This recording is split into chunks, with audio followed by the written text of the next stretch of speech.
Bismillahirrahmanirrahim. Assalamualaikum warahmatullahi wabarakatuh. Perkenalkan, nama saya Fitra Hatunisa dengan NIM 210601153. Tujuan saya membuat video ini untuk ujian akhir semester pada mata kuliah Pemikiran Hadis Orientalis. Nah, di sini saya akan membahas dua pembahasan, yaitu tentang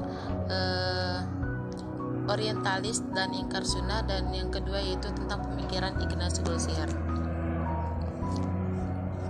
Nah, baik, saya akan membahas tentang yang pertama, yaitu tentang pengertian ingkar sunnah dan sejarah ingkar sunnah. Pertama yaitu pengertian ingkar sunnah. Kata ingkar sunnah itu terdiri dari dua kata, yaitu ingkar dan sunnah.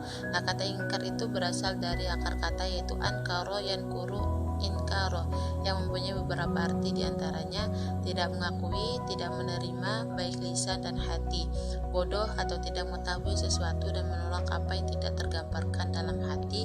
Nah, adapun makna lain, secara leksikal ialah sa'ab atau sulit atau kesukaran, atau dan ghairah bila mufrad merubah kepada sesuatu yang tidak diketahui, dan al-qabih yang berarti jelek. Ada beberapa pula definisi ingkar sunnah yang sifatnya masih sangat sederhana pembatasannya, antaranya yaitu faham yang timbul dalam masyarakat Islam yang menolak hadis sebagai sumber ajaran agama Islam kedua setelah Al-Quran. Yang kedua itu paham yang timbul pada sebagian minoritas umat Islam yang menolak dasar hukum Islam dari sunnah sahih, baik sunnah praktis atau yang secara formal yang dikodifikasikan oleh para ulama, baik secara totalitas mutawatir maupun ahad atau sebagian saja, tanpa ada alasan yang dapat diterima. Nah, terus definisi kedua lebih rasional ya, yang mengakumulasikan berbagai macam ingkar sunnah yang terjadi di sebagian masyarakat belakangan ini, terutama sedangkan definisi sebelumnya tidak mungkin terjadi karena tidak ada atau tidak mungkin seorang muslim mengingkari sunnah sebagai dasar hukum. Nah, di sini ada 3 kelompok ingkar sunnah. Yang pertama yaitu kelompok yang menolak hadis-hadis Rasulullah SAW secara keseluruhan. Yang kedua yaitu kelompok yang menolak hadis yang tidak disebutkan dalam Al-Quran secara tersurat maupun tersirat. Dan yang ketiga yaitu kelompok yang hanya menerima hadis-hadis mutawatir dan menolak hadis-hadis ahad walaupun hadis itu sahih. Yang kedua yaitu sejarah perkembangan ingkar sunnah. Nah, sejarah perkembangan ingkar sunnah itu terjadi 2 masa, yaitu pada masa klasik dan masa modern. Menurut Profesor Dr. Muhammad Mustafa Al-Azhami, sejarah ingkar sunnah klasik terjadi pada masa Asy-Syafi'i pada abad kedua Hijriah atau 7 Masehi. Dan kemudian pada abad modern ingkar sunnah timbul kembali di India dan di Mesir dari abad 19 Masehi sampai atau 13 Hijriah sampai masa sekarang. Nah, yang pertama itu ingkar sunnah klasik. Ingkar sunnah klasik terjadi pada masa Imam Asy-Syafi'i. Dalam kitabnya Al-Um, Imam Syafi'i menguraikan perdebatan beliau dengan seseorang pengingkar sunnah.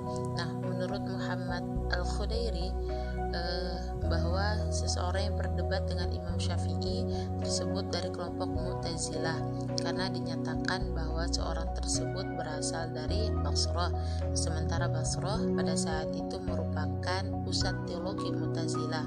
Nah, ada beberapa sekte terhadap sunnah Rasul, yaitu ada sekte Mu'tazilah, Khawarij, dan Syiah. Nah, ingkar sunnah pada masa modern. Apabila ingkar sunnah klasik muncul di Basrah akibat ketidaktahuan sementara orang terhadap fungsi dan kedudukan hadis, ingkar sunnah modern muncul di Kairo, Mesir akibat adanya pengaruh pemikiran kolonialisme yang melumpuhkan dunia Islam. Antara lain ada tokoh-tokoh ingkar sunnah modern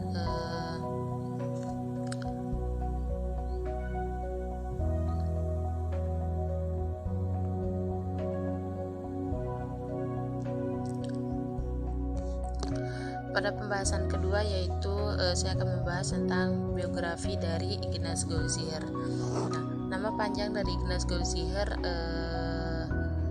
lahir bertepatan pada tanggal 22 Juni 1850 di Hungaria, tepatnya di kota Székely serta ia adalah seorang Yahudi. Ia berasal dari keluarga terhormat Yahudi.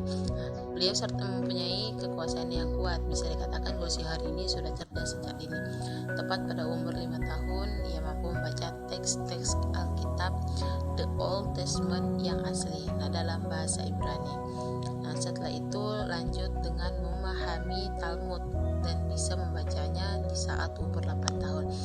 Pada saat usianya yang ke-12 tahun, ia menyebar luaskan kali pertama karya tulisnya mengenai asal-usul dan klasifikasi doa Ibrani atau The Hebrew Prayers. Goldsihar pada saat itu menjadi siswa sekolah pada umumnya, tetapi ia sekaligus mengikuti kursus filsafat, studi ilmu klasik, serta bahasa Timur termasuk bahasa Turki di salah satu universitas di Hungaria atau Universitas Budapest. Pada umur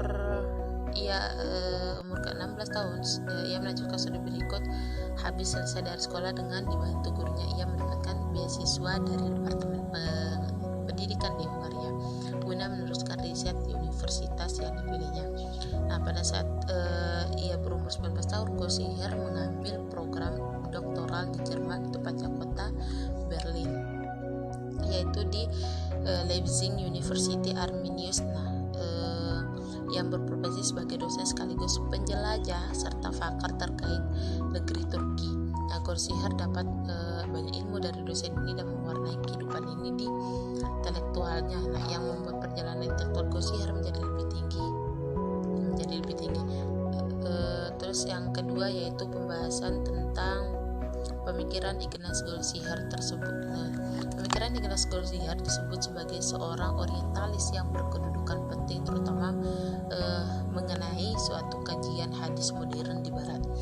Pemikiran Goldsihar sangat luas mengenai studi Islam, bukan hanya di kalangan orientalis saja, tetapi di kalangan pemikir-pemikir Islam seperti Ahmad Amin dalam bukunya yang berjudul Muhammad Denis Tadis, yang menurutnya ini menjadi bagian terbesar dari hasil perkembangan dari Islam sejak abad pertama ataupun yang kedua, baik dalam bidang keagamaan, politik maupun sosial.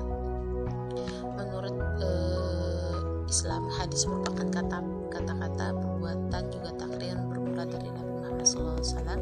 Tetapi menurut Goldsihar, hadis tak lebih dan cuma menjadi analisis sejarah, agama, dan lain-lain.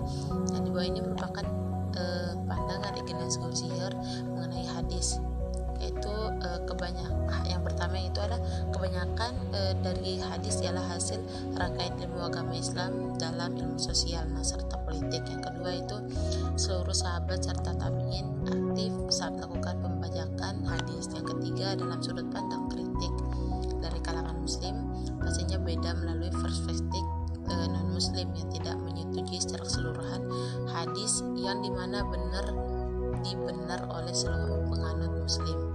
Goldsihar mendefinisikan hadis itu sebagai berita yang berlaku untuk kelompok tertentu yang menganut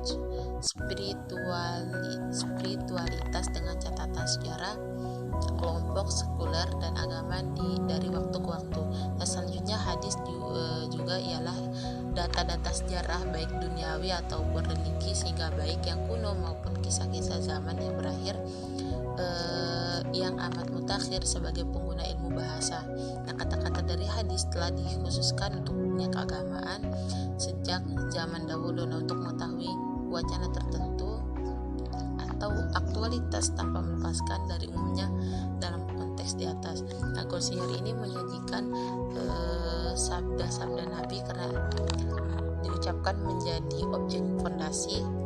Hadis yakni sebagai fondasi hadis yakni sebagai berikut, yaitu para pengikut Nabi yang sholih dengan hormat mengulang ucapan-ucapan panutan mereka yang berikan mereka penerangan itu dan berusaha menyampaikannya sebagai pembangun keimanan dan petunjuk bagi umat terhadap segala hal ihwal yang telah diucapkannya baik di muka umum maupun yang bersifat pribadi. Pengalaman kewajiban agama seperti telah dia contohkan, berperilaku dalam kehidupan pada umumnya dan tata krama masyarakat baik yang berhubungan dahulu maupun yang akan datang. Ketika perang penaklukan terjadi berturut-turut dengan cepat mengambil mereka dari negeri yang jauh. Hadis Nabi disampaikan hanya kepada orang-orang yang pernah mendengarnya secara langsung. Dan setelah kematiannya mereka juga banyak menambahkan ucapan-ucapan bermanfaat yang dianggap lebih konsisten dengan cara pemikiran hadis-hadis ini. Nah, berhubungan dengan praktik keagamaan dan hukum-hukum yang ditetapkan pada masa Nabi dan dianggap sebagai suatu aturan bagi seluruh dunia Islam, beriringan dengan pertambahan waktu. Nah, Gozihar berkata bahwa hadis-hadis memiliki persamaan bersama, yaitu bid'ah. Nah, sebab hadis ialah muhdas yang mempunyai arti suatu yang baru. Nah, saat itu Muhammad Al-Jad Al-Khatib mengatakan bahwa hadis menurut bahasa Al-Jadid yang sangat substansial mengenai suatu yang baru yang berarti berita baik sedikit maupun banyak.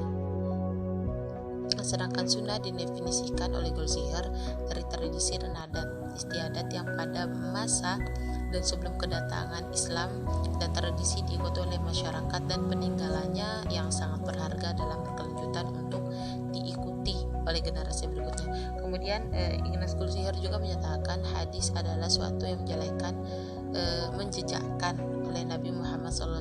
Dengan demikian ini akan bakal sulit disetujui berdasarkan pengertian ilmiah, karena hadis tidak lain dan tidak bukan warisan umat Islam selepas masa aktivitas Nabi dengan Nabi Muhammad SAW. Dan dengan kata lain, tidak ada hadis yang sunnah berdasarkan konteks ini. Nah, sunnah dimaknai oleh Golzihar dalam arti harfiahnya yaitu sebagai corak siapa yang dianut oleh seseorang atau masyarakat. Baik, mungkin itu saja penyampaian materi yang bisa saya sampaikan. Lebih kurangnya saya mohon maaf. Billahi taufiq wal hidayah. Wassalamualaikum